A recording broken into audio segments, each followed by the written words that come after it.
yallahu ya man la ilaha ghayruhu ya man atani duna sharrin khayruhu. waa Touba Mbacké Diourbel ak foo munti nekk ci Sénégal seen coono ci wàllu accessoire jeex na takk ak waa Alhamdou communication. Alhamdou communication ñu ngi fii ci Touba marché Ocass ancien syndicat bi ci centre commercial Borom Khayra. ñun waa Alhamdou sur le plan des ventes d'accessoires au Sénégal on est les meilleurs dañuy def vente en gros demi gros ak li nga xamante ne mooy détail lépp luy accessoire au téléphone électronique ak yi nekk seen kër am na fële ci Alhamdou communication. ma ne ko Baye Cheikh Mbaye lan ak lan moo am Alhamdou mu ne ma bëri na xaaral ma limal la ci tuuti rek. am nañu chargeur original bépp marque batterie Bluetooth. blindé câble ak carte mémoire. baffle speaker airpo. maanaam lépp luy accessoire am na fa ak yeneen ak yeneen. waaw ndax am na livraison à domicile. waaw kay am na soo jëndee soo bëggee ñu livrer la wala nga toog fi nga toog woote ñu livrer la. yow mi bëgg a xam suñu adresse ñëwal Touba marché Ocass ancien syndicat centre commercial Borom Khayra cantine numéro 2 baa nga wooñu si 77 544 49 22 wala 76 664 03 50. Alhamdou communication l'expérience et la compétence font la différence soo leen fa ñëwee da ngeen fa fekk ndaw yu xarañ te mën seen liggéey. wajalilaay maskani tubabat misras mi abijaayi xayri manabat.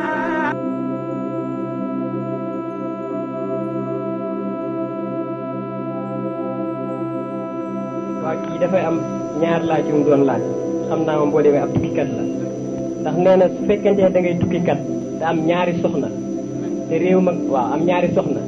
te réew ma nga jëm yoon bu mayu la nga yóbbu fa ñaari soxna ndax lislaam may na la nga yóbbu kenn ki booy dem wala déet ak nee na soo amee sa ñaari way jur yu fi jógee boo jullee ba leen ñaanal ndax man nga leen boole ñaan gi wala ak bii mu ne subhanallah wa bihamdihi subhanallah bi daf ko yàgg dégg ci say waxtaan muy laaj njëriñam. salaamaaleykum. ci tukki su amee ñaari soxna yonent bi sallallahu alayhi wasallam daf daan def bu daan tukki bu ñuy wax alquran tirage au sort la daan def ku bant bi dal nga dem ànd ak moom ku bant bi dalul nga toog kooku mooy sunna nit ki nag mën na am ay raison maanaam daal ay asbab daal ay sabab yu tax ma dem ak kii waaye li ci gën a rafet nga gën di maanu mooy bu fekkee ne deful tirage au sort itam mu wax leen ñoom ñaar ñëpp waxtaan ceeg ñoom ba ki ci def d'accord ndax ñoo yem xaq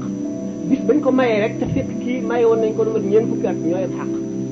ñoo yem xaq lu dul fi ñu wuute xaq mooy boo leen di xotti li rek kii njool lool kii gàtt kenn ku ne lu ko jot rek la la yoon sant si moom bu kii dëkkee ca gannaaw njaañ njaga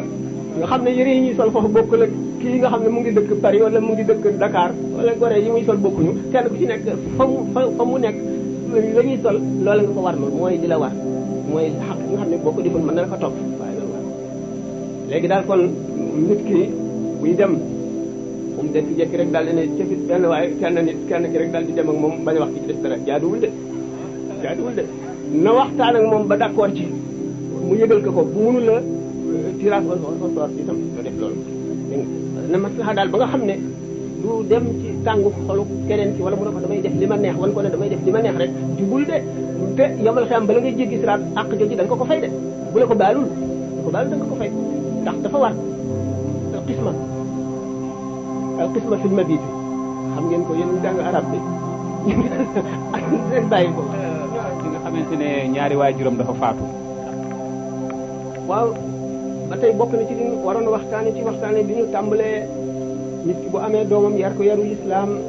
jàngal ko alquran jàngal ko lépp ci l'islam bu faatoo mu di ko ñaanal ndax dara lu ko fay fekki te la mu yóbbu du xaaja doy sallallahu alayhi wa sallam misaal na ko nekk ci lap ci géej nga xam ñoom ay pexem jeex na day xaar rek ku ko suqali ay pexem jeex na day xaar rek ku ko suqali si de ci bàmmeel bi day xaar rek ku ko ñaanal ñaan nga fekk ko jëriñ ko waaye moom ci boppam ay jëfam lu dul li ñu tuddee asalaatu si jaaree yi juróom benn yooyu la lu dul loolu rek dana la jëriñ dana la fàttali itam te yow mii kat da ngay ba mu dem ko jëm da nga ko def kon am na njëriñ lool doomu aadama bi nag moom ñaari waajuram dañoo am xaq ci moom waaye xaq yaay moo gën a diis lu ko waral yaay moo gën a sonn ëmb bi metti na jur bi metti na boot bi metti na nampal bi saw mi la ca des yi jooyu guddi yi lépp bare yàq sa nelaw xaq yooyu lu diis a diis la nit ki kat du ne sama yaay moom itam dañ ko koo defaloon du man rek daal bokkuma ci ak gën